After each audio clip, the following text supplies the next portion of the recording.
Buenos días. Quería agradecer a todos su asistencia y también al museo la oportunidad que nos ha dado al equipo de restauración de investigar e intervenir en esta obra maestra.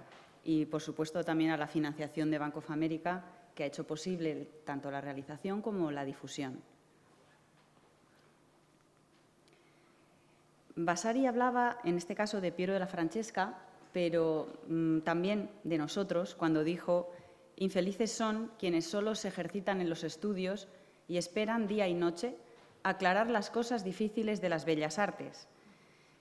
Nosotros también tendemos a intentar aclarar cómo hicieron sus obras los artistas para poder así conservarlas en el tiempo.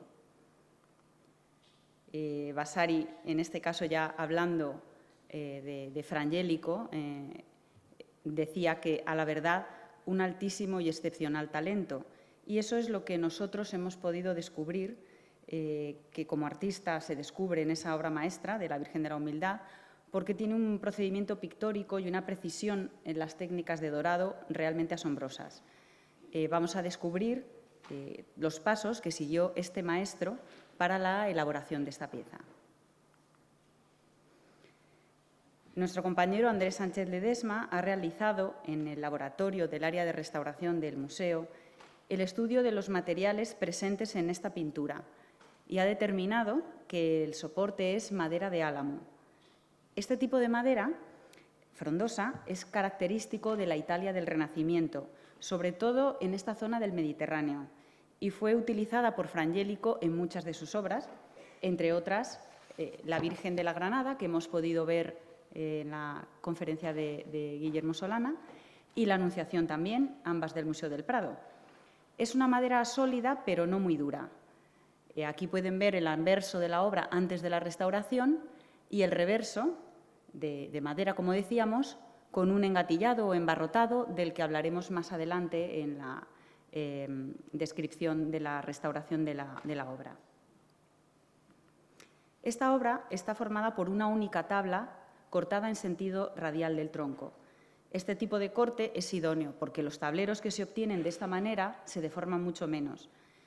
A dicha tabla le insertaron por el reverso 3 travesaños de madera en sentido horizontal, 2 de los cuales parecen originales y están ensamblados a cola de Milano. Aquí pueden ver que este es el grosor actual, no el original, porque esta tabla fue rebajada, y aquí uno de los barrotes fijos que le han colocado en el embarrotado que he dicho, y estos son pues, los móviles. Pero este es el detalle que ahora ampliaremos, donde en origen se insertaron estos travesaños. Aquí lo pueden ver un poquito mejor, más de cerca. El ensamblado a cola de Milano es considerado pues, uno de los mejores para la madera porque une 2 tablas sin necesidad de adhesivo. Se encajan ambas piezas cortadas en ángulo. Y con este diseño, que está inspirado en la cola de este ave, pues se consigue un ajuste de gran firmeza. Y este tipo de ensamblado también es el que tienen los travesaños de refuerzo del reverso de la tabla de la Anunciación del Museo del Prado. Su función, pues conservar la tabla lo más estable posible, impidiendo el movimiento de un material tan higroscópico como es la madera. Hay veces que se utiliza también para evitar la separación de tablones en caso de que una obra, el soporte de una obra esté formado por varias piezas. Si hay cambios de humedad o de temperatura, la madera puede combarse y ello afecta, lógicamente, a la pintura porque se pueden formar craquelados y es fácil que se desprendan pequeños fragmentos de la capa pictórica, con lo cual ya había una intención en el artista de conservar la obra en el tiempo. Esta es la radiografía de la obra, que como ven pues, resulta un poco confusa porque tiene todos los estratos que hay en la obra, entre ellos el embarrotado. A partir de ahora, los ejemplos que pondré pues, ya son imágenes tratadas, donde ya no se verá esta cuadrícula. Y en la técnica pictórica, siguiendo el procedimiento tradicional de la Italia renacentista, sobre el soporte de madera se adhirieron distintos paños de tela de distintos grosores. Aquí pueden ver pues, más o menos como una gasa, diríamos, una tela, que solo se aprecia en radiografía porque permanece oculta bajo la pintura. Desconocemos la naturaleza de la fibra de estas telas porque al estar cubierta con el aparejo y con la capa pictórica no se han muestreado. La función de estas telas era alisar la superficie, preparándola para recibir el aparejo y reforzar la capa de preparación ante posteriores incisiones tanto en la pintura como en el dorado. Los bordes de estas telas eran irregulares y en algunos puntos estaban deshilachados. Para fijarlas a la madera seguramente emplearon un adhesivo natural porque no se aprecian clavos de sujeción, ¿no?, al soporte. No llegan a cubrir todo el perímetro del cuadro, falta aproximadamente 1 centímetro del borde y de esta manera quedan pues, muchísimo más protegidas, muchísimo más, pues eso, evitando que se despegaran o que, como es la zona donde más rozamiento, abrasión, cuando no hay marco, pues queda más protegida de esta manera. Sobre estas telas se aplicó un aparejo a base de yeso grueso y vasto y sobre él varias capas más de yeso fino y puro aglutinados con cola animal. El aparejo es la capa intermedia que hay entre el soporte y la capa de pintura y su función es física porque intenta asegurar la mejor adhesión y aislamiento. Todas estas capas se lijaban para dejar la superficie lo más pulida posible y eso permitía una gran precisión en la aplicación de la pintura y del dorado. Aquí pueden ver justo la zona donde en la radiografía pues, estaban colocadas esas telas, pero bueno, están en toda la obra. El siguiente proceso que realizó Fuarangélico fue el del dibujo. Probablemente realizó una serie de bocetos en papel que luego traspasó a la tabla, en la que esbozó toda la composición. A veces este proceso de traspaso del dibujo se hacía mediante un calco y en algunos puntos la capa pictórica está tan ligera, hoy en día, tan transparente, que se puede apreciar el dibujo a simple vista, sobre todo pues, en esta rosa blanca. Aparte de las imágenes técnicas, vamos a disfrutar con cada una de ellas porque es tan bella esta obra que cualquier detalle es una delicia. En el laboratorio se ha identificado que el dibujo fue realizado mediante 2 procedimientos, uno con carbón vegetal y el otro con tinta ferrogálica, lo que ha sido comprobado mediante la técnica de espectroscopía Raman y también el estudio de secciones transversales. Y aquí hay un pequeño ejemplo. Y este está tomado justo de la zona de dorado y aquí se indica.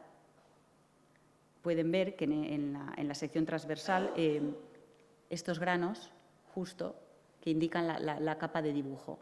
Esta es la imagen de reflectografía infrarroja que nos permite esta técnica, pues en este caso, ver el dibujo subyacente, aparte de distintas alteraciones de la obra. Todos los estudios son complementarios entre sí y para ver algunos detalles maravillosos del dibujo realizado, pues en este caso a pincel suelto con ligeros cambios de posición, pues es una belleza también. Esta es la zona del laúd, donde se ven incluso, parecen notas, pero bueno, es donde deposita la gota del pincel a medida que va aplicando y encajando la posición de todos los elementos del cuadro. Después el artista realizó incisiones con algún instrumento similar a un punzón para marcar las líneas principales de la composición. Aquí pueden ver detalles, por ejemplo, del contorno de esta mano, pero hay en el contorno de todas las figuras y también separando las zonas que iban a ser doradas de las policromadas. Los perímetros de los nimbos, los pliegues más representativos de los ropajes, los rasgos principales de los rostros, se pueden ver no solamente con la luz rasante, con la inclinación en un lado de la iluminación y luego la toma de fotografía, sino, bueno, aquí vemos a nuestra compañera Hélène Desplechin, que es la que hace estas bellísimas imágenes tan importantes para los estudios de la obra. Hay otro detalle con la radiografía, que también se pueden contemplar estas incisiones que hemos dicho.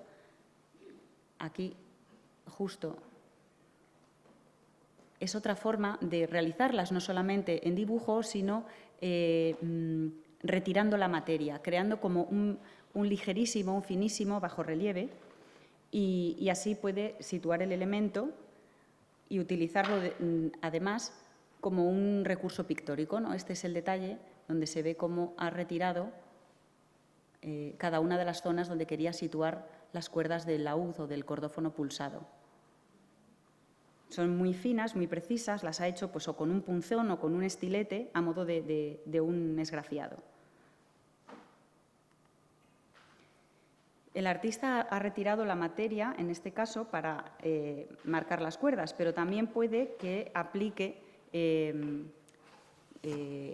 estas incisiones para situar, por ejemplo, en el rostro de la Virgen, la posición de la boca, de la nariz, de los ojos, del comienzo del cabello. Son líneas principales, básicas, que ¿por qué se ven aquí en radiografía blancas? Porque una vez incisas se rellenaron de una materia que es absorbente a los rayos X.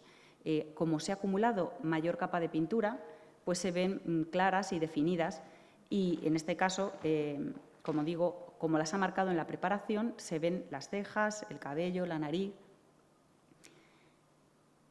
Aunque generalmente se consideraba que Fra Angelico no realizaba cambios de composición basándose en su gran maestría y en que decían que seguía un dictado divino, que ya lo ha comentado Guillermo Solana, en radiografía se han detectado también algunas modificaciones puntuales llevadas a cabo durante el proceso creativo de esta obra. Por ejemplo, en la altura de los ojos de la Virgen, pues finalmente decidió situarlos un poquito más elevados, unos milímetros más elevados de la posición inicial donde iban a estar.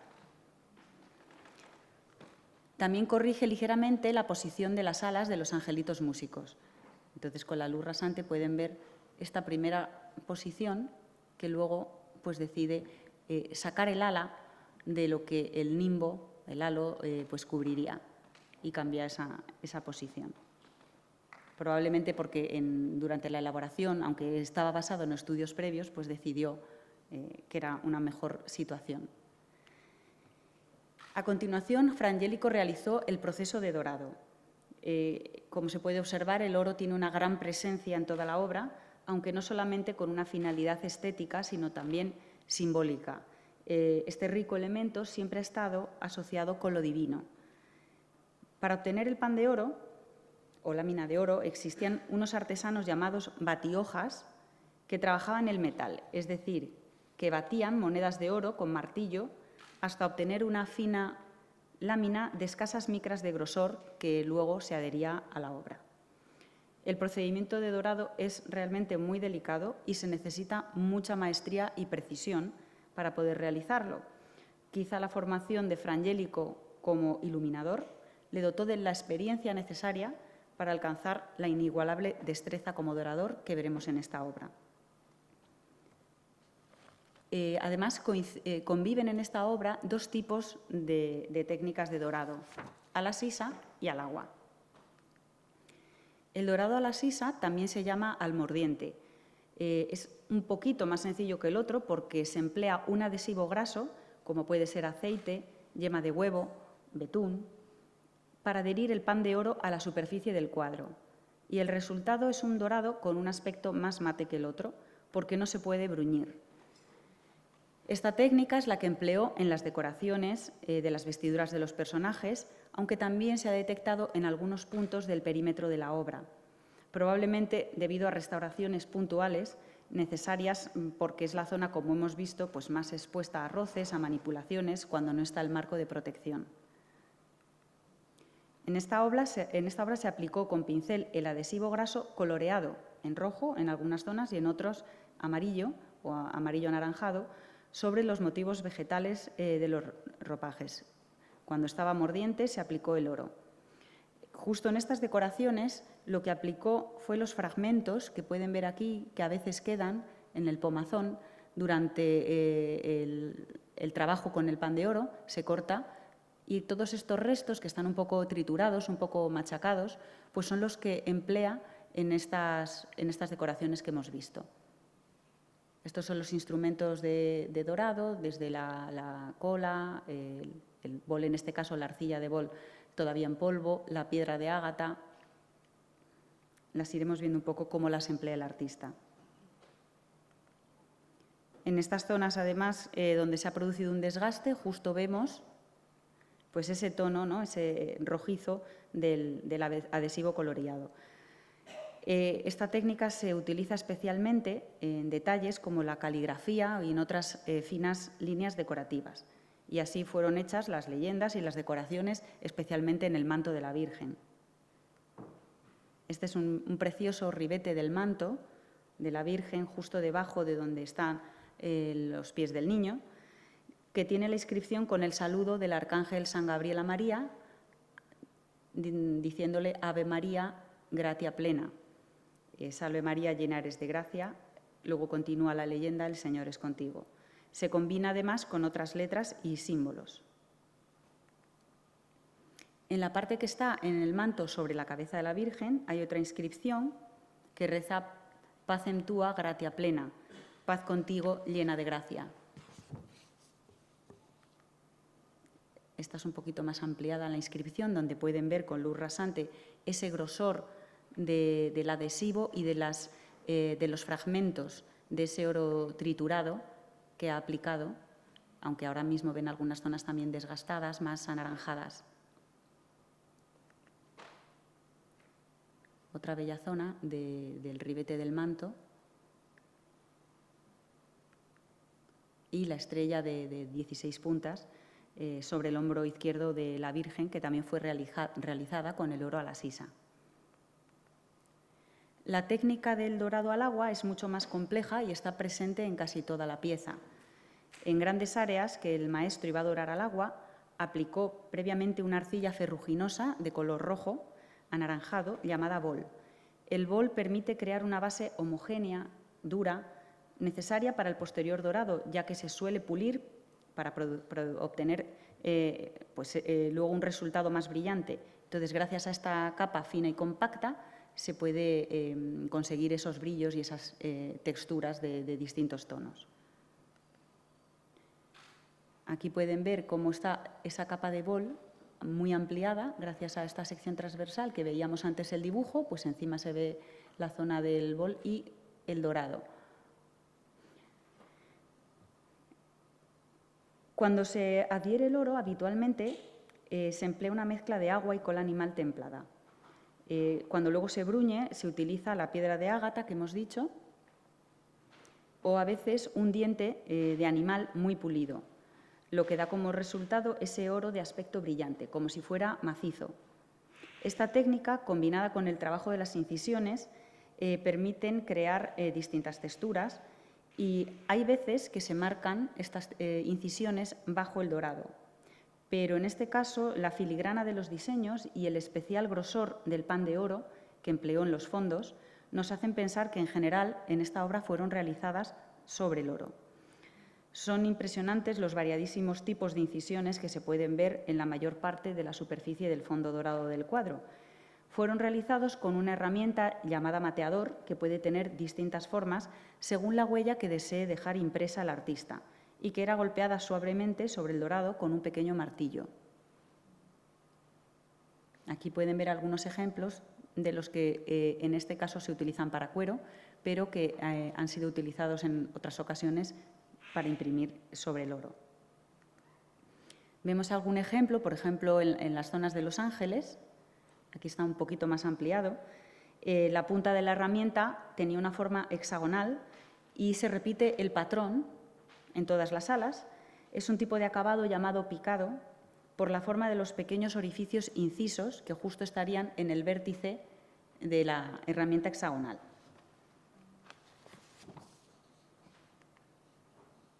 En cambio, en el suelo y en el fondo del cuadro, el mateador tenía forma de C, que va invirtiendo, va marcando, y de esa manera convierte el fondo en una superficie más vibrante.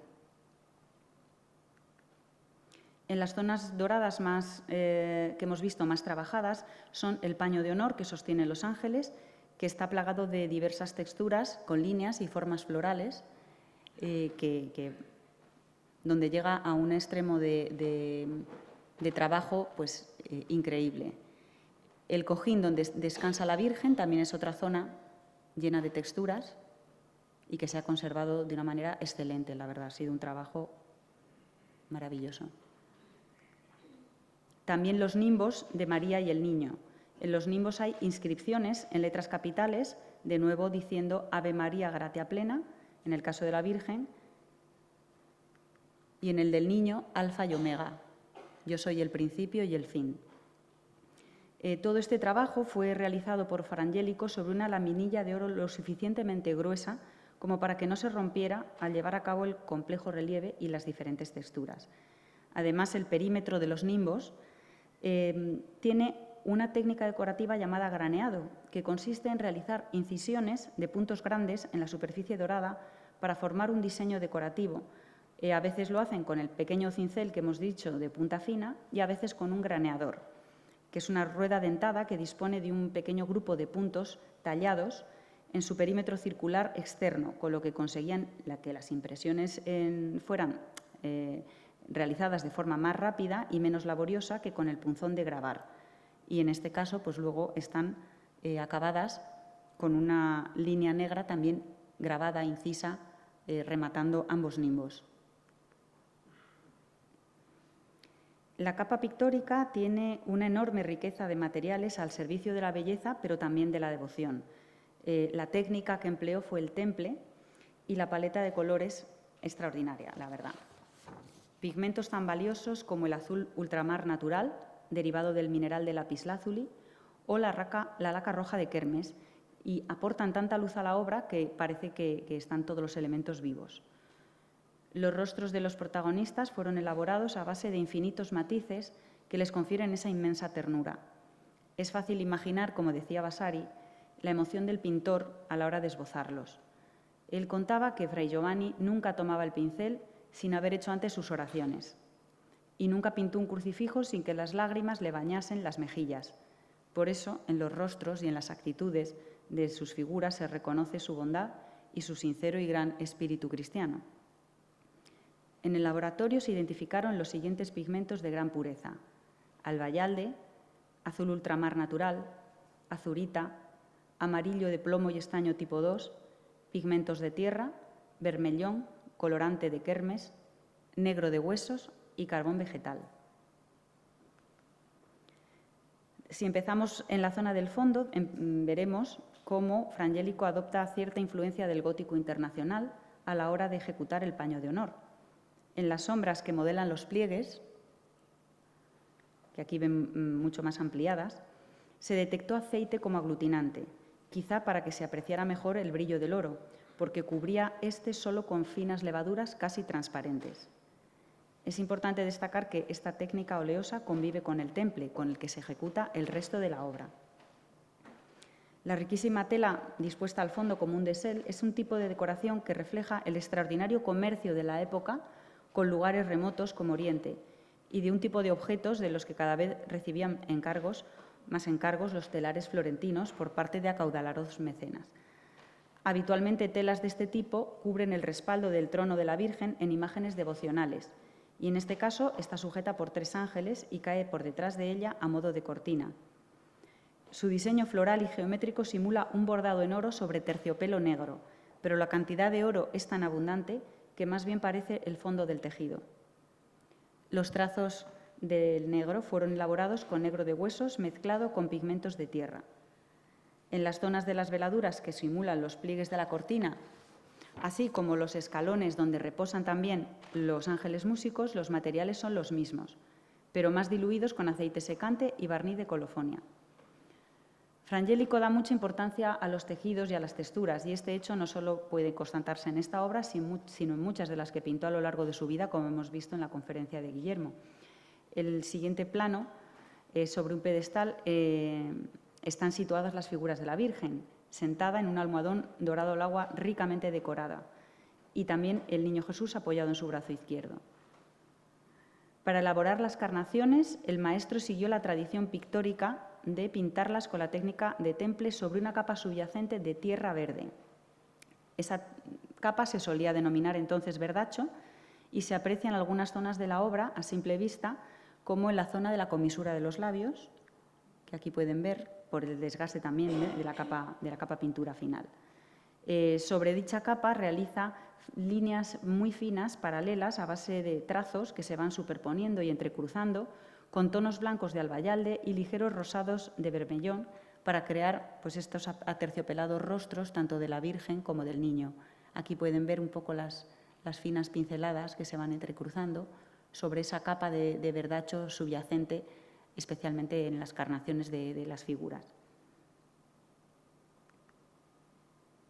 Para realzar el aspecto natural y tridimensional de las carnaciones, Frangélico las contornea en color rojo, mediante finos trazos que hizo a pincel. Aquí pueden ver un poquito mejor el detalle de esta fotografía y ese trazo suelto casi de un dibujante moderno.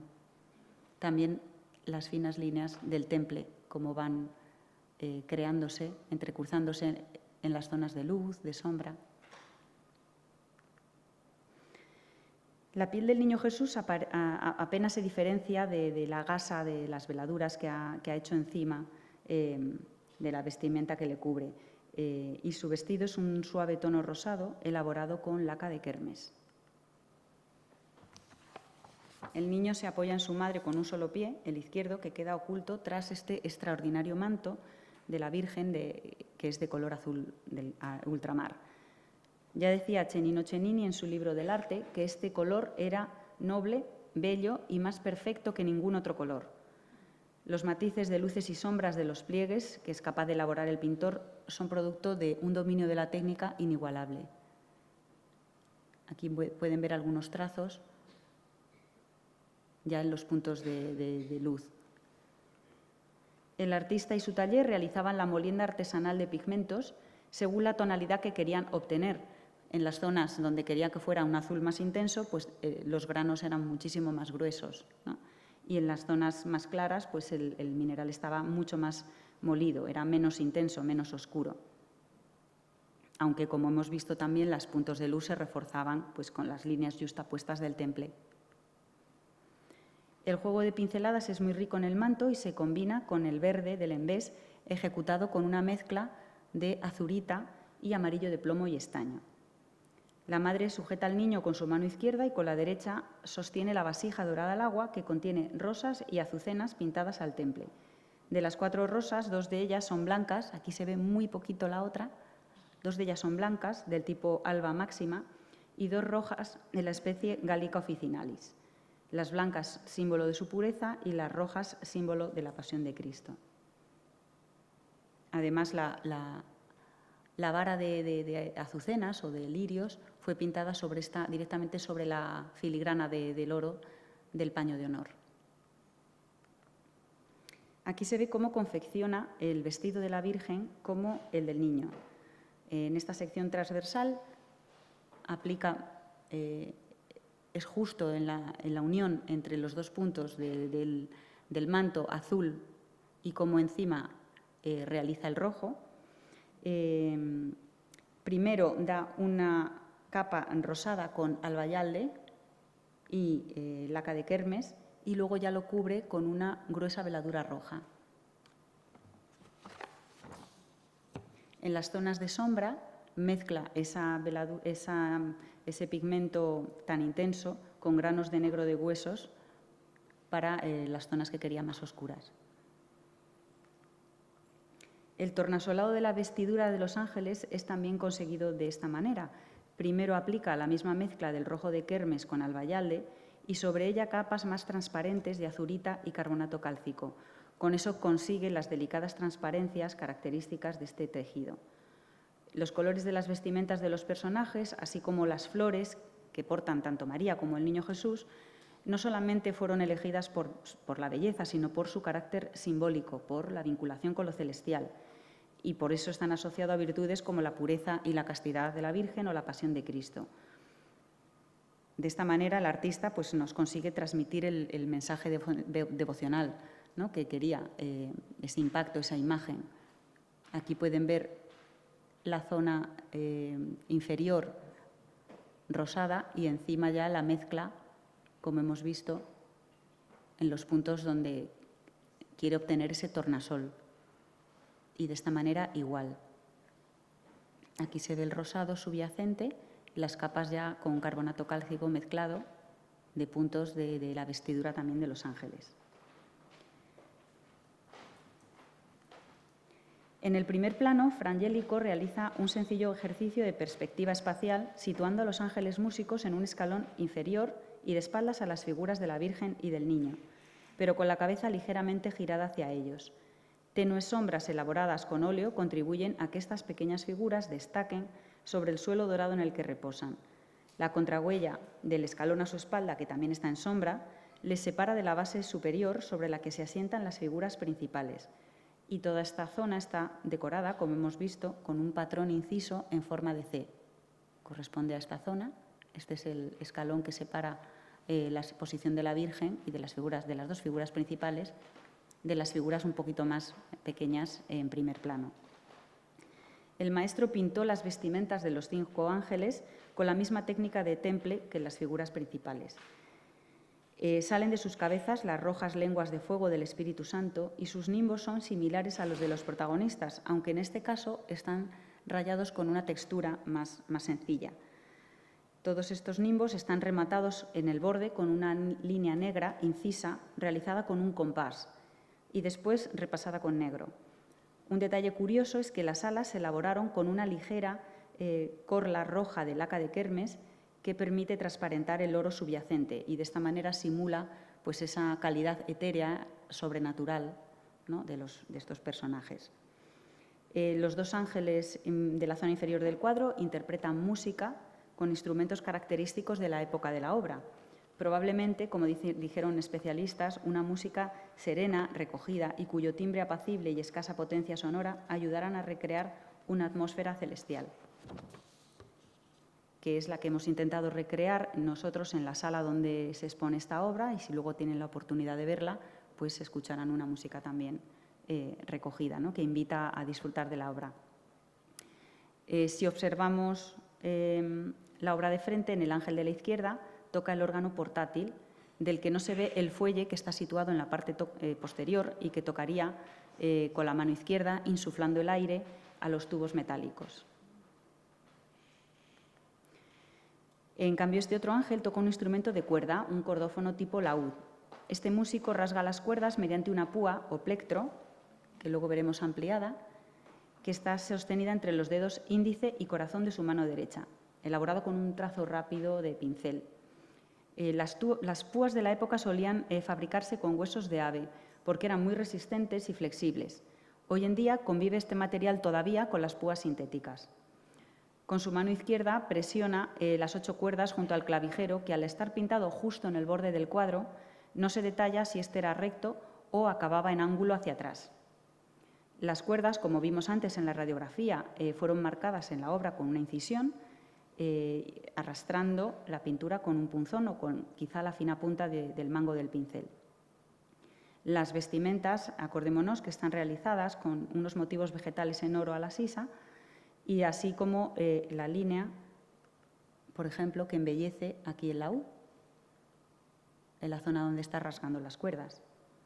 Multitud de detalles y matices fueron minuciosamente trabajados por Fra Angelico para asegurar la belleza de esta obra y también la permanencia en el tiempo, y para que pudiera disfrutar de ella pues todo el que contemplara esta escena poética, sin distinción de clases sociales, siguiendo el plan evangelizador con el que nos conmueve Fra Angelico.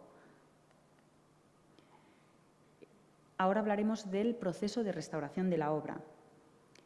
Cuando esta obra llega al taller de restauración a principios de 2022, el estado de conservación era delicado.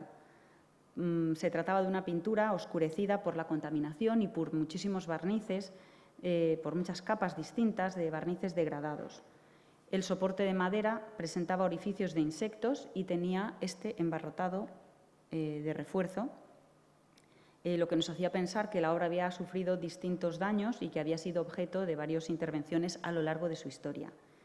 Fra Angelico, como hemos visto, siguiendo los criterios de un artista del Renacimiento, se preocupó por emplear los mejores materiales y técnicas para que esta obra llegara 600 años después a nosotros en el mejor estado de conservación posible, y ya hizo como conservación preventiva, pues colocó en el soporte de madera de álamo esos travesaños horizontales para evitar que las grietas se produjeran en la madera si hubiera movimiento, y utilizó materiales excepcionales, como hemos visto, como el oro de gran pureza y los pigmentos de gran calidad, como el azul ultramar.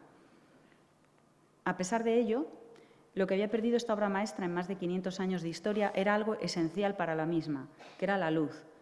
La atmósfera estaba desvirtuada, así como los vivos colores tan representativos del maestro. Se determinó, por tanto, que el principal objetivo de la intervención de restauración sería recuperar la luminosidad y devolver la profundidad, el equilibrio y la estabilidad a la obra, desde el soporte hasta la capa de protección. El proceso previo a la investigación consistió en realizar dos tipos de investigaciones, una documental y otra técnica. En cuanto al estudio de la documentación, encontramos en los fondos de la Fundación Getty una serie de fotografías y de notas manuscritas relativas a la obra pertenecientes a William Suhr, uno de los restauradores de la colección de la familia Thyssen, en las que describe que esta obra fue intervenida en 2 ocasiones por él y por su equipo. La primera intervención se llevó a cabo en Nueva York a principios de 1951. Al parecer, Rudolf Heinemann, asesor de la colección de la familia Thyssen, avisó a Suhr de que había sucedido un accidente en Lugano, Suiza, sede de la colección por aquel entonces.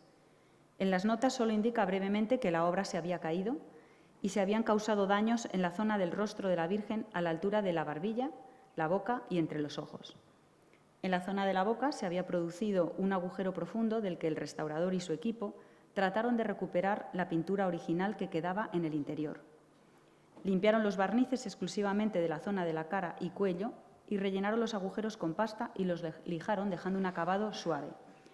Recrearon con pintura la imprimación subyacente mediante una capa de tonos verdes, como el verdacho que habíamos visto, y la cubrieron con tonos rosados de piel. Este proceso sigue fielmente los pasos de la técnica pictórica tradicional de elaboración de las carnaciones. Finalmente indica que aplicó una última capa de barniz de protección.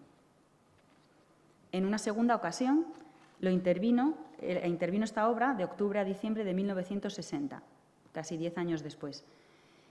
Para eso trasladaron la obra a Nueva York. Tenía que realizarse antes de que fuera enviada esta obra en préstamo a una exposición en Londres en 1961. Ya habían detectado que hacia 1957 la anterior restauración que habían hecho ellos se había deteriorado. Se habían formado craquelados alrededor de los daños que ellos intervinieron y los colores habían virado de color, se habían virado en esas zonas, se habían oscurecido. En esta segunda ocasión se eliminaron los estucos, se rellenaron de cera los craquelados más finos y se retocaron con óleo de nuevo, imitando el tono verdigris subyacente de las carnaciones. Suhr vuelve a indicar que se interviene únicamente la zona del rostro, a pesar de que indica también que había sido retocada en alguna ocasión anterior y había zonas oscurecidas, pero de estas intervenciones no hemos encontrado una documentación. Todo esto nos da a nosotros muchísima información valiosa porque entendemos parte de la historia de la obra y porque se averiguan algunas causas por las cuales había llegado a nosotros en un estado tan delicado. El proceso de investigación técnica se fue realizando de forma paralela al estudio de la documentación existente para conocer en profundidad el procedimiento pictórico de Fra Angelico y entender el estado de conservación actual. Los resultados combinados del laboratorio de análisis de materiales, junto con todas las técnicas de imagen, fotografía ultravioleta, radiografía, reflectografía infrarroja y macrofotografía con luz visible, nos revelan que existían alteraciones visibles y otras no visibles a simple vista, que habían obligado a restaurar la obra en distintos momentos. Aún así, presentaba un aspecto ceniciento en general, con colores amarillentos y barnices deteriorados. Esta es la imagen de luz ultravioleta. La fotografía ultravioleta nos muestra una intervención parcial relativamente reciente en la capa de protección y en la pictórica, en concreto en la zona del rostro y cuello de la Virgen, así como algunos otros retoques perimetrales, distintas intervenciones, confirmando lo que decía William Suhr en sus anotaciones. Con la radiografía se descubrieron numerosos daños en el soporte, desde galerías de insectos xilófagos, que ahora pueden ver pues, rellenas de materiales de consolidación, así como pues, algunos nudos internos, que son defectos naturales de la madera, pero especialmente se ve una zona intervenida justo en el centro neurálgico de la obra, en el rostro de la Virgen, en la boca. Este afecta tanto al soporte como a la capa pictórica, y aunque Sur informa sobre su restauración en 1950, la radiografía nos da más información que nos permite elaborar una hipótesis. Vemos aquí dos áreas ovaladas, pero especialmente en esta, bajo los labios, entre 1 y 2 centímetros cuadrados, en los que en algún momento se perdió parte de la pintura. Además, se ve en la pérdida inferior un orificio de unos 6 milímetros de diámetro que atraviesa el soporte de madera y probablemente para sanearlo insertaron por el reverso una pieza de madera de unos 4 centímetros cuadrados y 1,5 centímetros de grosor aproximadamente. Esta pieza no llega al anverso de la obra, por eso se respeta la mayor parte de pintura original posible. Toda esta pintura menos esta de aquí. Este daño no se puede atribuir a la eliminación de un nudo de la madera, puesto que la orientación de la veta no coincide con la situación de esta. Aquí vemos, por ejemplo, la veta que cruza completamente esta zona. Otras vetas de la madera se ven también en vertical. La hipótesis que planteamos es que tuvo lugar una perforación desde el anverso de la pintura, producida posiblemente por una bala de unos 6 milímetros de diámetro, quizá por un accidente fortuito. Esta bala, al salir por el reverso, produjo unos daños mayores en la madera por la liberación de la energía tras el impacto. Esta teoría ha sido contrastada con expertos en balística de la policía que corroboran esta posibilidad técnica. Cabe recordar que tras la Segunda Guerra Mundial, Europa vivía una época convulsa. En 1947 fallece el barón Heinrich Thyssen-Bornemisza y la colección fue heredada en 1948 por sus 4 hijos. Esta obra concretamente pasó a manos de su hija, la condesa Margit Batiani, y la restauración del daño tiene lugar justo después, en 1950. No obstante, la obra no entró en la colección de su hermano, el barón Hans Heinrich Thyssen-Bornemisza, hasta 1986. Quien desde la muerte de su padre tenía el deseo de reunificar la colección de arte y a lo largo de décadas se dedica a recomprar obras a sus hermanos. También financiaba económicamente a la familia y quizá su sensibilidad por el arte pudo motivar que se restaurara esta obra tan profundamente dañada. El accidente, sin embargo, no se describe en las notas del restaurador. Sur indica, como hemos visto, que la obra se cayó y que a él le encargaron intervenirla. Pero el orificio que se observa es un círculo perfecto, originado por un objeto que habría penetrado por el anverso, atravesando por completo la tabla, rompiéndola al salir por el reverso y dañando una zona más amplia en la salida que en la entrada. Como la tabla ha sido adelgazada, no sabemos con exactitud el grosor original de la misma, sobre todo antes de este incidente, pero la restauración solucionó el daño con un tratamiento que dejó reforzado el soporte y respetó el máximo de pintura original restante. Cuando se realiza este tipo de intervención tan intensiva, es habitual la colocación de un embarrotado de refuerzo. El embarrotado o engatillado es el conjunto de barrotes paralelos que forman un entramado ortogonal que se encola sobre la superficie trasera del tablero para estabilizarlo y evitar que se abarquille. Para ello se suele adelgazar el soporte, para adaptar los travesaños con más facilidad y restar fuerza a la madera, aunque en este caso la tabla ya estaba bastante debilitada por los insectos, con lo cual sugerimos que tras este incidente importante pues pudo colocarse el embarrotado. Este embarrotado, aquí ven el antes y el después, consta de 9 barrotes verticales fijos de sección rectangular y 10 horizontales móviles de sección cuadrada. Aunque la estructura está en buen estado de conservación, valoramos retirarla, pero decidimos no hacerlo porque eliminarla podría alterar la estabilidad de la obra. Y además no ha causado ningún daño que podría suceder como la deformación en forma de ajedrez. Una vez finalizada la revisión del soporte y del embarrotado, se procedió al examen de las capas de preparación y de pintura. Aquí ven todavía el soporte de madera, el travesaño y cómo está colocado este barrote fijo y estos otros móviles.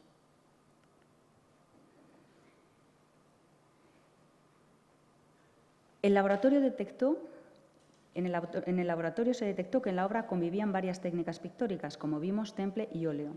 También distintos tipos de dorado y corlas. Se decidió, por tanto, que cada zona debía de ser tratada individualmente según la composición de cada material y el estado de conservación de cada uno. El criterio de realizar la mínima intervención necesaria fue la máxima de nuestro trabajo en todo momento. Sobre la superficie de la capa pictórica se detectó la presencia de restos de barnices naturales y sintéticos no originales y bastante oxidados, resina de colofonia y cetónica en general.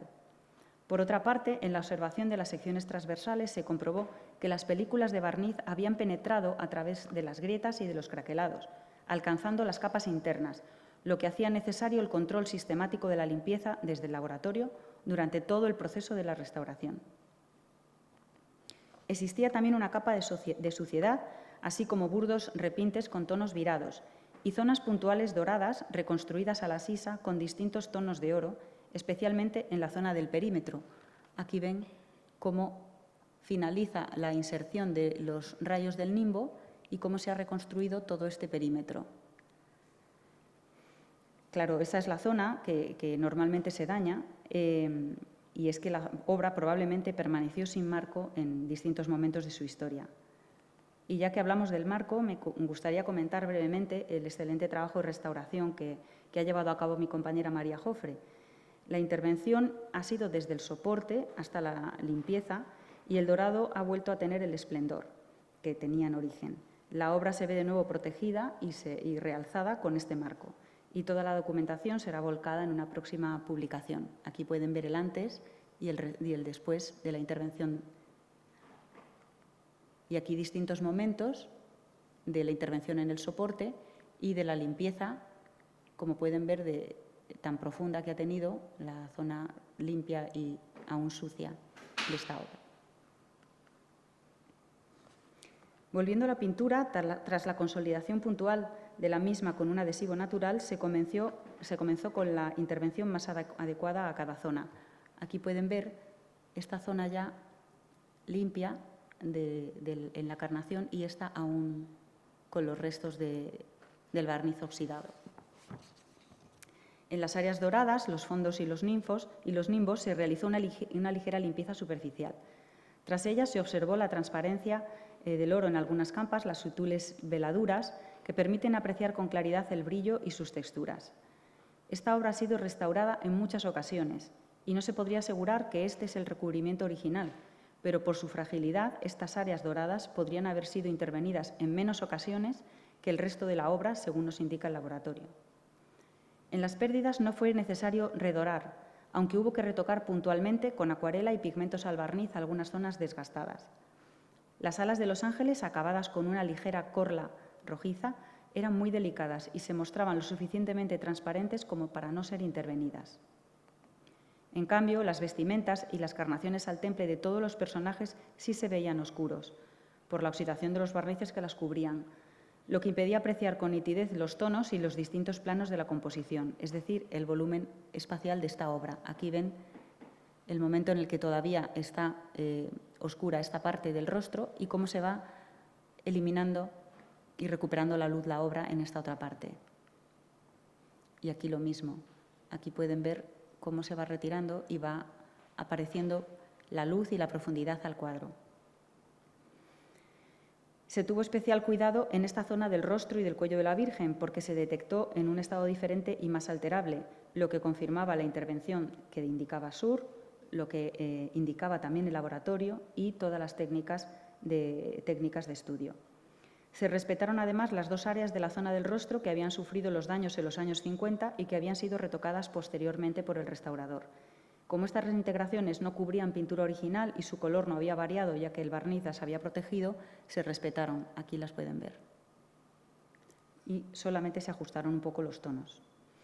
Los repintes puntuales virados de color sí fueron eliminados, pues deterioraban la capa pictórica y presentaban un aspecto confuso. Las zonas con pérdidas de pintura fueron retocadas ajustando los tonos con acuarela y pigmentos al barniz para recuperar la unidad estética y la atmósfera perdida de esta bella obra maestra. La protección final se realizó mediante un ligero barniz diluido. Aquí pueden ver el antes y el después de todo el proceso, y ya se recuperaron de esta manera la intensidad de los tonos, especialmente en el ultramar del manto. Los pliegues tomaron volumen, recobraron la expresividad los rostros y los cabellos, devolviendo de esta manera la profundidad y luminosidad a la obra, consiguiendo lo que era nuestra intención desde el principio.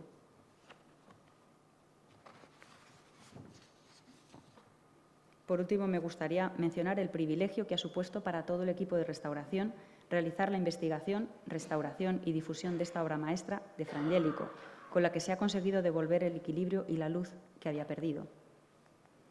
Asimismo, les invito a contemplar la obra expuesta en la Sala 11 en un montaje especial donde está acompañada de un vídeo realizado por nuestra compañera Ana Reaza, que recoge toda la investigación que hemos compartido hoy.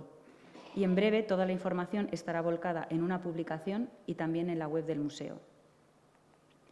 También muchas gracias a todas las personas que han colaborado con su trabajo y a todas las que dedican su vida al arte y a la ciencia porque ayudan a construir un mundo mejor. Muchas gracias.